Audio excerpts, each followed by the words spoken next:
if you're wondering, is this DLC worth it? Again, I think you need to answer a few questions.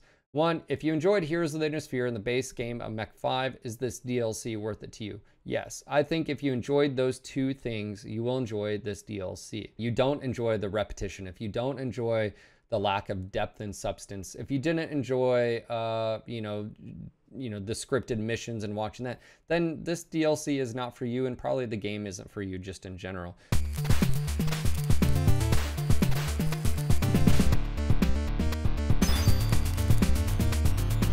Hey, what's going on guys? Phil here, and welcome back to another Mechwarrior 5 video covering the Legend of the Kestrel Lancers DLC that just came out last week. We're going to be diving in and talking about the features that came out here, my thoughts on the features, including the missions, and of course all the other little tidbits. I'm going to talk about my feelings on each aspect of it. I'm going to talk about the things I liked and the things I didn't like, and then the things I'd like to see improved.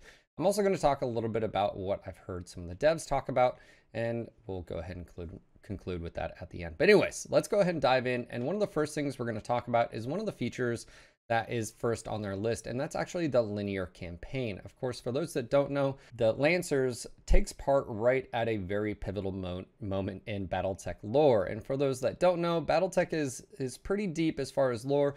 Maybe not as deep as other IPs like Warhammer 40K, but if you listen to any of Tech's talks out there, I think you'll have a very, very good sense of how deep this lore goes. And with that is we have a marriage between two of the major factions in Battletech. And at the time frame of this, right, you have the Steiners and the Davians, and of course they get married, right? Melissa Steiner and you know, the Prince Hans Davion himself. And one of the things they do, spoiler alert, turn this off if you don't want to hear this, is when they get married, basically he promises where their realms combine in the middle to take the Compelling Confederation by force. And this is actually happening as they're getting married. The day of, the operation's actually kicked off. So that's what is happening on here. So they talk about 14 new campaign missions featuring unique mechanics, authored missions, and custom dialogue and cinematics. So let's go ahead and dive into that first and give you an idea of what to expect when they say such thing. So one of the cool things that they did is you can actually start a new career with the Kestrel Lancers. And you can see here, you actually start with 8 mechs, which is really, really nice. It's not like the other ones where you only start with 4. These actually have a little bit of depth. And the reason why there's depth is when you start this process, you're going to have missions where there's not a whole lot of repair time, right? And you're going to need, if you take any damage, any severe damage, those mechs are going to have, you know, repairs and, you know, obviously time frame. Some of those mechs may not be ready, and so you need a little bit of depth to your roster. And that's really an important, you know, part to bring up is playing the campaign missions they talked about. You actually run into a lot of instances where, especially at the end, where you need a very, very deep roster. And it doesn't necessarily mean fast mechs. It means just mechs that you want to use. So just keep that in mind. Also, because this mod, or because this DLC just came out, it actually took away the use of being able to use mods. I've always used the tonnage mod to remove tonnage limits, but you'll quickly realize there are tonnage limits that are in place that make it very difficult. And we'll go ahead and get into why I found that difficult when we get there. But so this starts you off in Davian, obviously, territory, and it's the prelude to the invasion as far as the Legend of the Kestrel Lancers. Okay, and here we are. We just started a career, and I think it's important to point out a few changes. Obviously, you have the priority transmission. If we go and click that, and this is where the sort of DLC takes place. And to be very clear, this is one of the critiques I'm going to bring up first, is that you have a lot of text. And if you don't like a huge amount of text where you have to read and it's not, you know, read out loud by voice actors, you're going to be a little bit disappointed. And this is one of the things that I was really disappointed about, was that you have voice actors like Colonel Arden Sortek, which, by the way, is a huge character in Battletech that you read about. He's one of Hans Davion's best friends, and here you have a wall of text. Now, this doesn't stop here. This is a continuation. Every pre-mission And sometimes these are multiple paragraphs to read, and instead of the voice actor reading them, you have to. So that's actually one of my critiques, and it really sort of takes away from the experience. When in game, when there's scripted sequences going on, you have them reading. So obviously they just either didn't have time. Well, I know they didn't have time because one of the developers said as much. They ran out of time, and I don't know if time was also money. But there is voice actors like Arden Sortek in game, in mission, but not here. And I know what you guys are probably thinking out there. If you've played any MMORPGs, you're probably used to text here. But for me, being 2021, and that they already had the voice actors, I would have really liked this. So that's actually a critique. But the cool thing here is there's a lot of good information, a really good amount of background information, especially if you're not a Battletech fan, that allows you to understand. So keep in mind, you are a mercenary group that's being asked to join the fight for, obviously an operation that you don't really understand. So I'm not going to get into the nitty and gritty details here, but one thing I will point out is you have 6 months remain to accept contract. Now, what's interesting here is if you accept this, you automatically get launched into, like, you're done. Like, your next option as far as travel here, you won't have star map. It'll just say go, right? So if you don't know that, don't click on this. Now, what does this mean?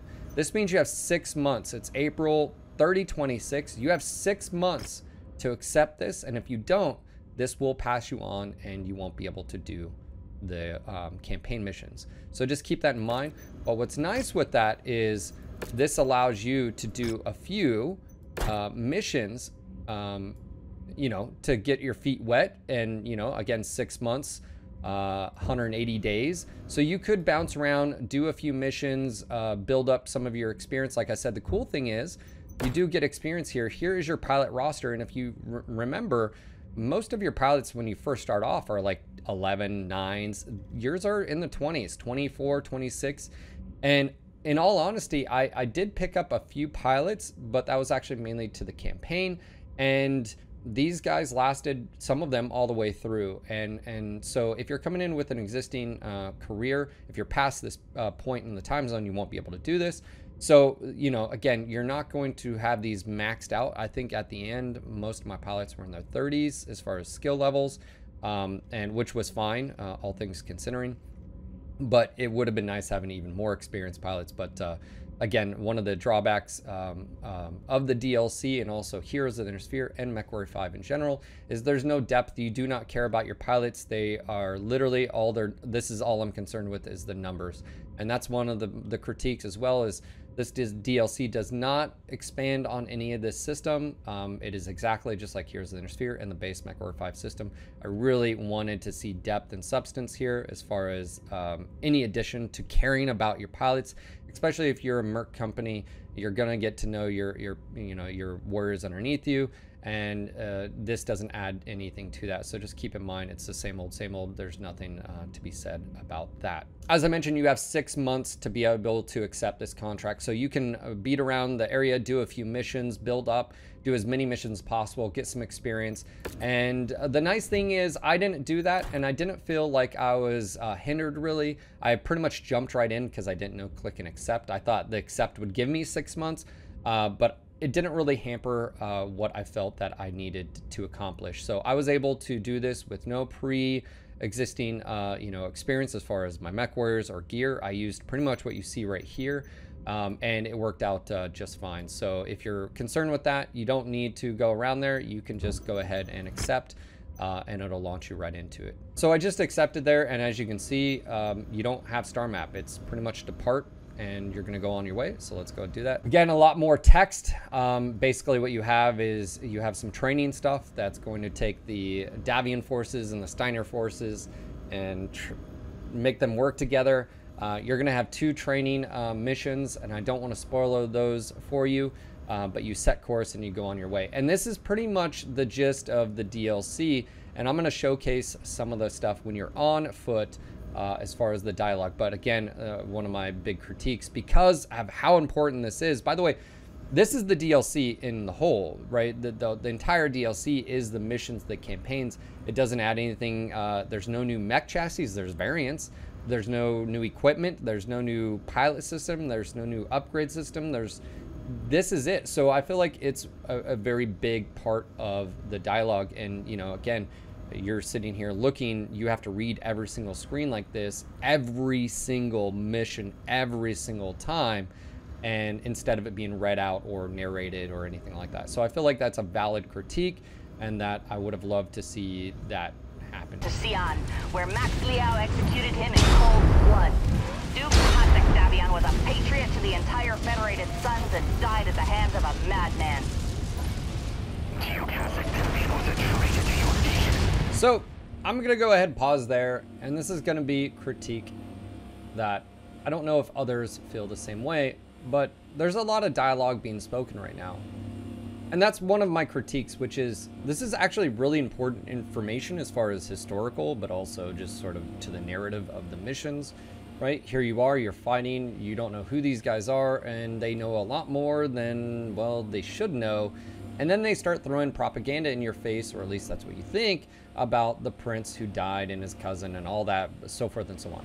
But one of the biggest things here is, I'm trying to like live here, and I'm having to deal with not only like hearing the audio over like everything, which I can't, but this is one of the things that I, you know, thought they would have fixed last time, which is not having important storyline information during combat sequences. It's lost in the sauce. I don't understand. I'm trying not to lose mechs. I'm trying not to take too much damage. And you have very, very important narrative stuff going on instead of it being in the lulls. And they go on monologues. It's the classic like evil monologue of, you know, like what you see in, you know, movies. And it just goes on and on and on, and it's information that is very pertinent for the player, especially if you don't know it. And even if you do, it's just really important narrative. So this is one of my biggest critiques. So with this all being said, you also know that there is narration for the characters that we talked about, right? And some of them are pretty good sounding. Obviously, you know, like it is what it is as far as whether or not you like the sound of this or that character. But I mean, regardless, the narration, you know, is really good. But again, here we are fighting. I'm trying not to lose things. Melee's going on, battles going on, and I don't know, you know, unless you just I have no idea, you know, how are you supposed to pay attention to not dying, listening to the narration. And it's something that I wish PGI, hopefully in the future, sort of fixes, because it's really distracting. And on top of that, you can't follow the story at all. So again, for now, you throw on, maybe you're playing with some friends in co-op, or you're streaming or something like this. It's really, really distracting. So this is a big critique from me, is like the narration and information that you have there is really, really cool, but don't do it in the middle of battle. You know, this is one of those things where it needs to be at the very beginning, at the very end, a pause between. Heck, it could be back on, you know, like in the dropship or something, but like having it in the middle. And this is one of those unique, you know, sequences, like, I guess, but this happens all the time, by the way. This is, again, this is an experience that you're going to run into. And I guess maybe if you're playing by yourself and it's really not that big of a deal, but to me, it makes it very confusing on trying to focus on the battle, focus on the story, and not die or lose pilots. Because again, one thing you're going to quickly realize is that the more damage you take, the longer the repairs are. Like, for instance, I've already lost a leg, I've lost an arm. That's going to take literally months to repair, right? And obviously I'm just doing this for demonstration purposes, but my point being is it matters. And distracting the player, because that's really what it is one of those things I just wanted to highlight, and it's definitely a con. I like the story, I like what's being presented here. Yes, the voice acting is a little bit, you know, I would say is the voice acting is fine. The characters that they create, right? I get some people are, you know, like, you know, whatever, but I don't mind that. The thing I mind is having combat, and they're still going, by the way. Look at, they're still talking. They're literally going back and back and back and forth, and it's just it's too much. It's too much. And so hopefully, maybe in the future, PGI can clean that up. So that was just a glimpse at one of the missions and the narration that you get, and that's sort of what they're talking about, authored missions.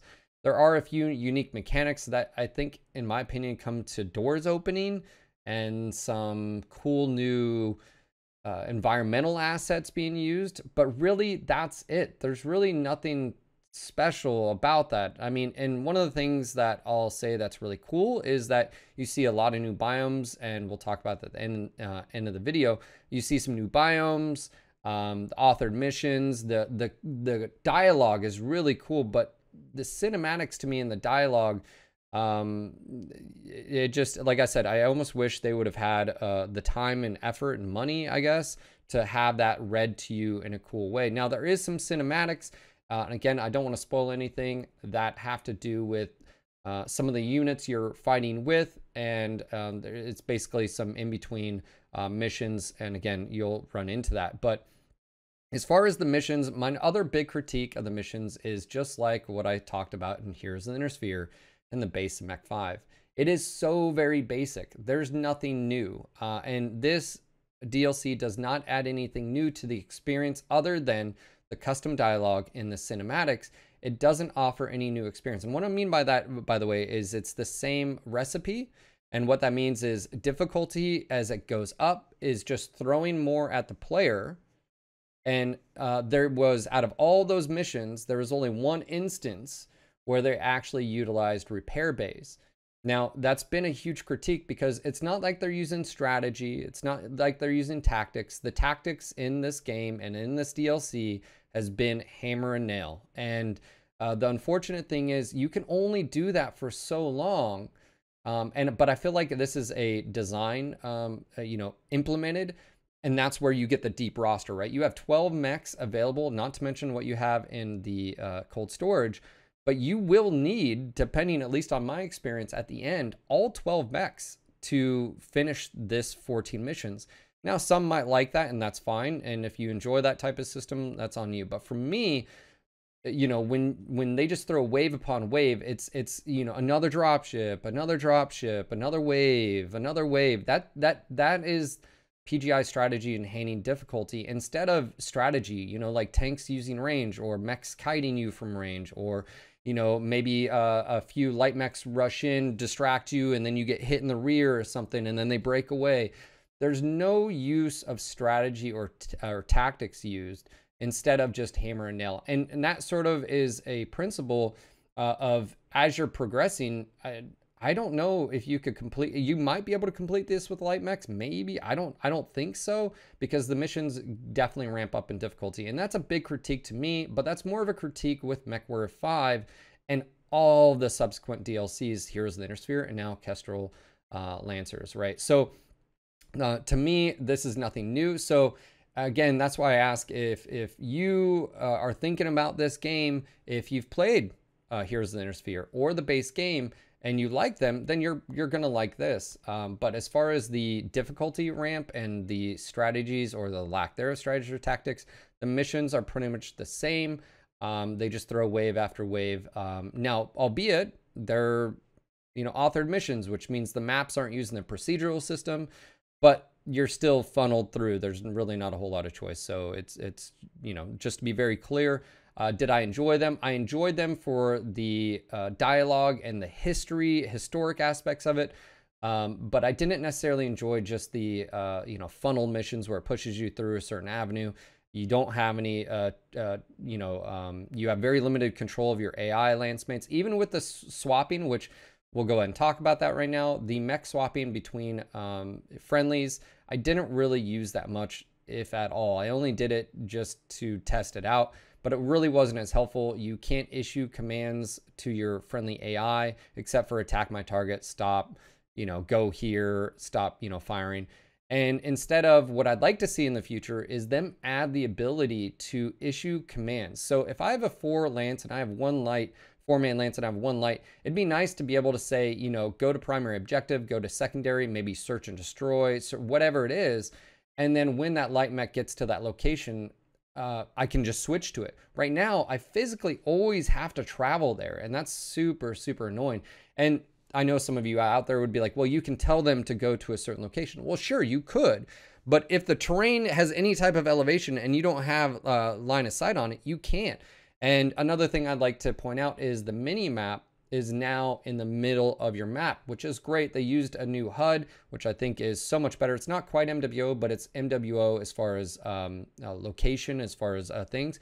I think that's a huge improvement. You know, it's not exactly a one-to-one, but one of the issues that even with this change is there's no functionality to the minimap. And this is also another more of a critique of just the design of Mech 5 and not necessarily DLC, but it's very, very poignant because in the DLC, it's the first update that has this, right? So Kestrel Lancers, we have new HUD, new minimap, and the lack of ability to issue commands to your lance mates is very, very apparent. And so you always have to do something. Now, someone could say, well, it's designed for co-op. In my opinion, I don't like that answer. It should be designed for a single player experience and it's enhanced by co-op. Not that it's designed for co-op and, you know, you have to deal with it, right? Let's talk about the all-out war quest lines. I was able to do 2 quest lines during the campaign. You have a small window to be able to pick up 2 heavy mechs. I'm not going to spoil that for you.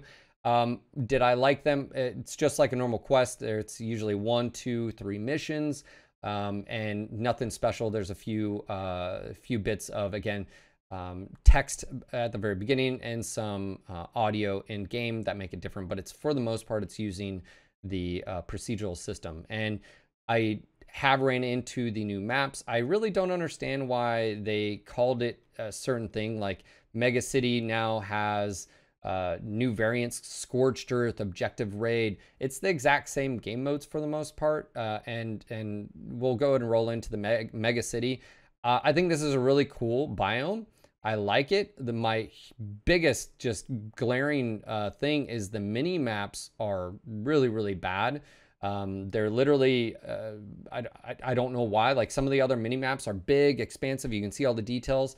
But these, they're tiny for the most part. They're, you know, and in the campaign missions, I don't know what's going on there. I don't know if that's a bug or intended.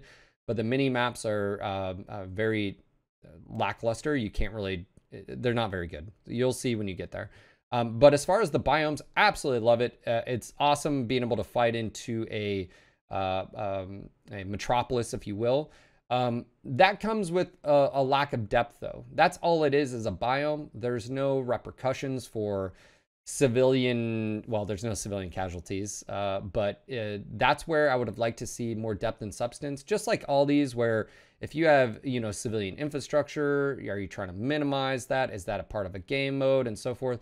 But I really didn't understand the different game modes. And again, maybe that's just a lack of experience, but I literally had a, you know, a demolition mission, which was just the exact same thing. There's a little bit different UI as far as on the ground that sort of highlighted the area, but other than that, it was the exact same. So I don't know why they chose to name them, but it's the exact same. It's, you know, potato is a potato, tomato is a tomato. Like you can call it tomato, it's still a tomato. But I like the biome. It'd be cool maybe in the future to where there's game modes that emphasize like, hey, we don't, you know, like, what are you doing? You're destroying our city. You're here to protect it. Or maybe that's your goal. I don't know. But as far as the aesthetics, I liked it. We only saw pretty much one, you know, as far as daytime, sort of this sort of darker. There was no like noon, afternoon weather. I didn't get any other type of effects. So I don't know if that's going to be a future where they can expand that. And the biomes in general, I think, were a step up. And if anything, this just left every single Mechwarrior Online player asking for, you know, upgraded graphics. Here is Tourmaline, and the jungle biome is pretty much what we have in MWO, just it looks a lot nicer. Across the board, I like the biomes. That's my feedback on them. It'd be cool to even see even more. We have a few modders out in the community that have made a lot of variations. They're using the same tools PGI has available, but they're changing things so textures look different and so forth and so on. So across the board, Mega City, I already broke that down. Tourmaline Desert 1, it's very, again, MWO. It's basically a graphical update on that. You do have missions that you're fighting in this biome and the jungle and so forth and so on. Variation's always cool. And really that's depth and substance, right? There's depth as far as the biomes you can play on, and the substance is that, you don't feel like you're on the same, planet each time and same environment each time. So having more, I think thumbs up. It's an added value to the DLC. All right, let's talk about the new variants. Now, of course, I did use a few of these, and these are more than welcome, in my opinion, to the game. More variants, the better. My critique is going to be this.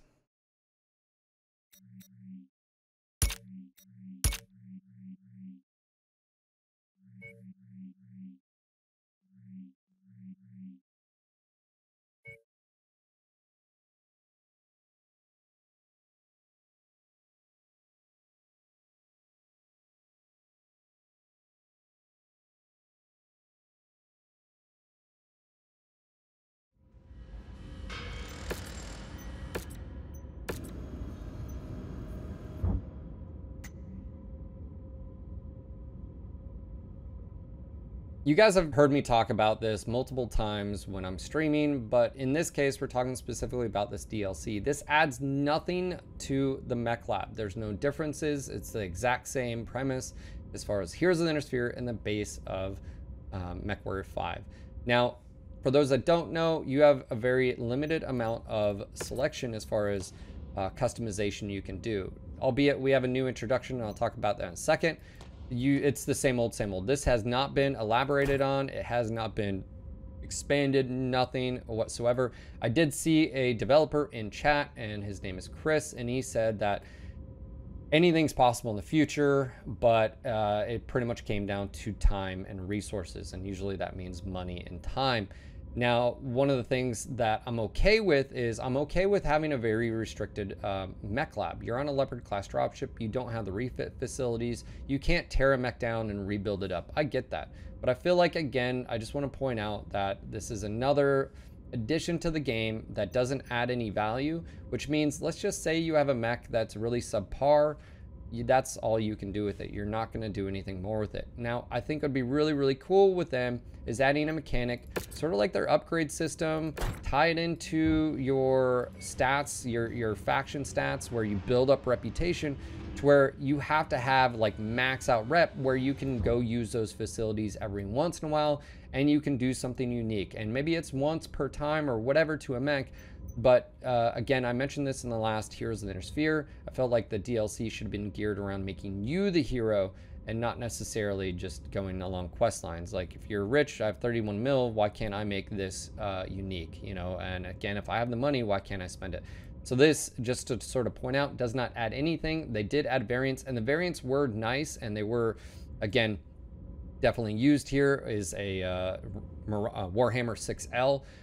But one of the problems that you run into is some of these variants you're not going to run into until after the campaign, and some of them take so long to repair, you're actually better off just going to the mech market and buying them in the campaign missions from the Davian sort of factions.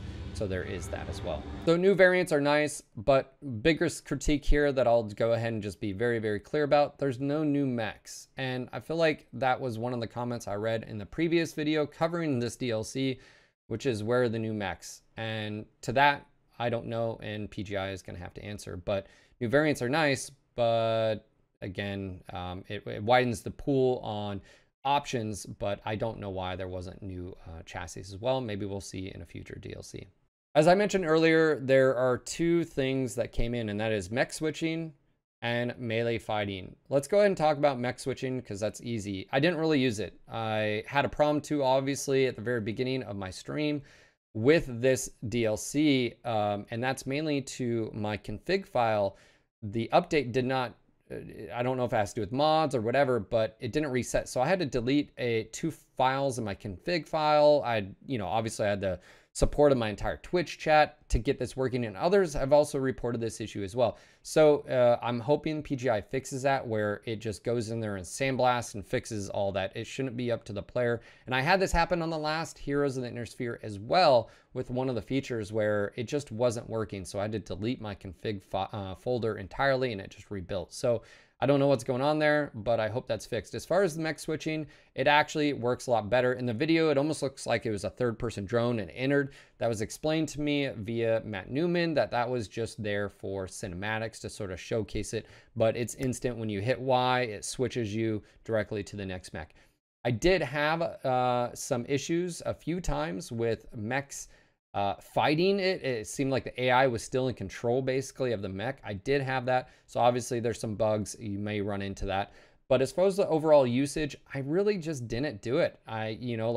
Now there is one case that I feel like is actually pretty valid, is as your mech takes damage, and if you die in your mech, the mission's over. So if anything, what you can do is when you're getting low on health, switch to the mech that has the most health and then continue going on. So that is sort of a way to bypass. But again, it goes back to you're not really playing Mason anymore.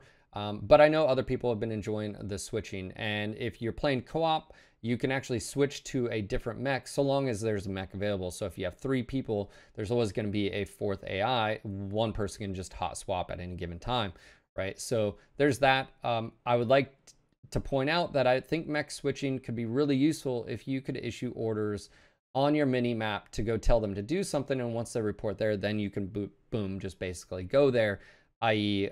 Searching around for stuff, light mechs, assaulting location, and so forth and so on. There's a lot of possibilities there, but it's not something I was using every single time.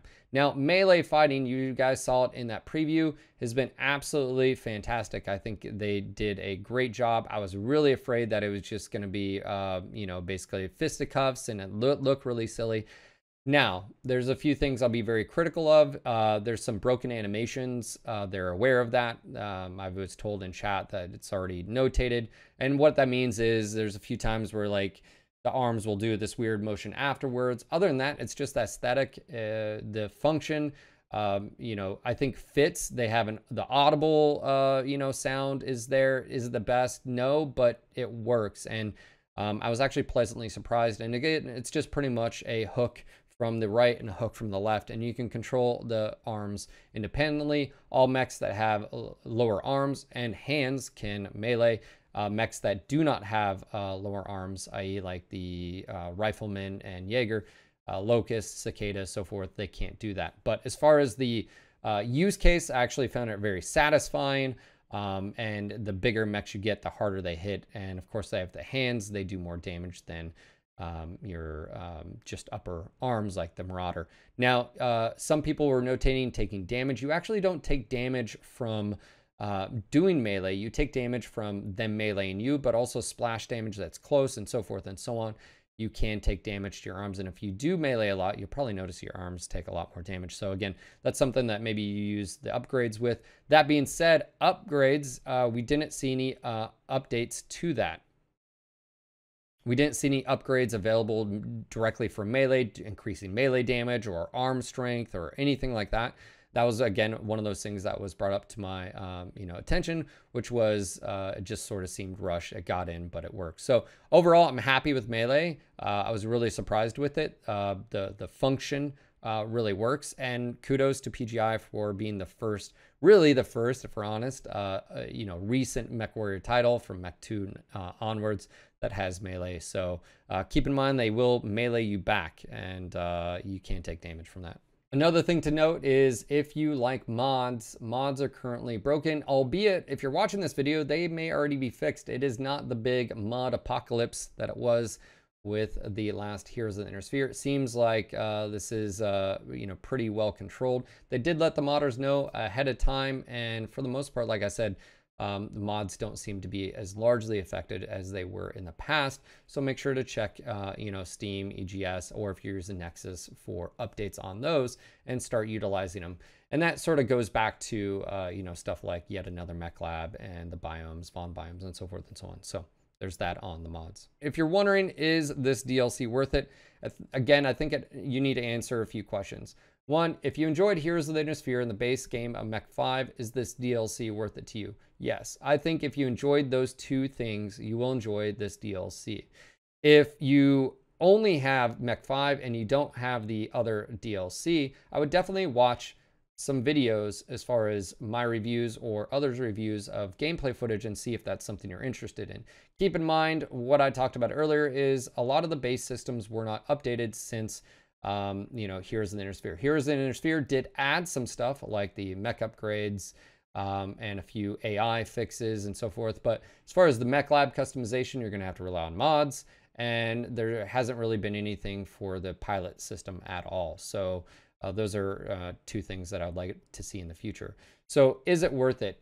Really, that's going to be up to you. If you enjoy what you've seen on streams or on YouTube, if you enjoy just hopping in, playing, getting giant stoppy robots, then it's probably worth it. I think they have a bundle deal as well, so you can check that out. That all being said, if you've never played this before and all the stuff, you don't enjoy the repetition, if you don't enjoy the lack of depth and substance, if you didn't enjoy, the scripted missions and watching that, then this DLC is not for you, and probably the game isn't for you just in general. So for me, I enjoyed playing it. It was one of those things where I enjoyed hearing the story. It's always really cool hearing like the stories we grew up with, right? You read about the novel, in the novels, The Wedding, and you read about, the aftermath and stuff like that. Those are historical things that are really cool seeing in a 3D environment. I just really wish at the end of the day, the narration would have been there, considering how much. And what I mean by a lot, again, I don't want to spoil it for you, but there's literally a wall of text multiple times bigger than what we looked at previously. And I think that's a big critique. And I know some out there are just like, well, you just need to be a little bit more patient whippersnapper. Back in my day, we had to read all the text. That doesn't matter. It's 2021 and things have to move forward. So I'm a little bit cautious with that. I don't know why that wasn't done. And if it was time and resources, again, I'd rather wait a little bit longer to have those done right. But all that being said, I think that this launched with the PlayStation launch as well. We have seen a few people in my Twitch chat pop in that are playing on PlayStation. Obviously, it's a very large audience. It'll be interesting to see how things go in that regard as far as the launch. But as far as the DLC, my overall 0 being horrible, don't buy, to 10 being amazing, you need to experience it, I would say this is probably a 6. I think it's right in the middle. I think it'll please a lot of people out there, but I also think it's going to disappoint a lot of people. And as far as the grand scheme of things, what this is bringing as far as changes to the product, all it literally did was add story campaigns or story missions, and even those don't have a whole lot of depth and substance. If you play any other games out there that have storyline and characters and stuff, you're going to find a lot more depth and substance to that than you will here. The emphasis is always on the mech combat, but even the mech combat itself is so repetitive, and it's just the same recipe, throw more at the player. And like I said, out of those 14 missions, there was only one mission that allowed you to repair and repair, I should say, and not refit, repair. And that's also because of mainly where the mission was. But I just really like to see that improved. I really like to see more depth and substance as far as the missions not being repetitive. There is stuff in place for that to happen. Having secondary objectives is now a thing. Having tertiary. That's also another critique that I'll bring. There were some missions that were time sensitive that had optional stuff, but there was no repercussions for getting them done or not getting them done. And you could fail missions even if you completed the objective, but yet the time pressure was on there via text and audio. And that's really confusing to players. And again, without any spoilers, don't want to get into it too much because there's someone who might be listening to this or watching. It's just one of those things where if you're going to have a time sensitive, there needs to be repercussion, whether reinforcements arrive or don't arrive, or alternative, you fail the mission. All of that being said, I think it leaves a lot of potential on the table for the DLCs. So that's my review of Legend of the Kestrel Lancers. It's, I would give it a 6 out of 10. It's cool to see some text. There's some tidbits but that's really all it did, is add 14 scripted missions, and nothing else really changed outside of that. And even then, you're left doing the majority of the reading of text when inside the dropship, reading the contracts instead of any type of narration. And then the voice acting itself, a lot of monologues, monologues happening during combat. And that example I showed earlier was not the only one, which gets really confusing. And again, it's distracting, and it's really cool historical information. Yeah, that's going to be it. I hope you guys enjoyed watching this video. If you found it informative, click that like button. And again, let me know how you guys feel about the DLC. Is it worth the $20? Would you pick it up? Did you pick it up? Are you happy with it? Are you in the same camp as me? If you were to rate it 0 as being the worst thing ever and 10 being the best thing ever and you had to play, do you agree with a 6 out of 10 review? Let me know again down in the comments down below. Again, I just want to say thanks for watching, and make sure to catch the stream live over at twitch.tv/NGNGTV. I'll have a link down below. And of course, if you guys want to help support the channel, I also have a Patreon page. I don't talk a lot about it. Consider becoming a patron down below. I'll have a link, and it really does help support the channel. So guys, without further ado, I'll see you in the next video. Until next time.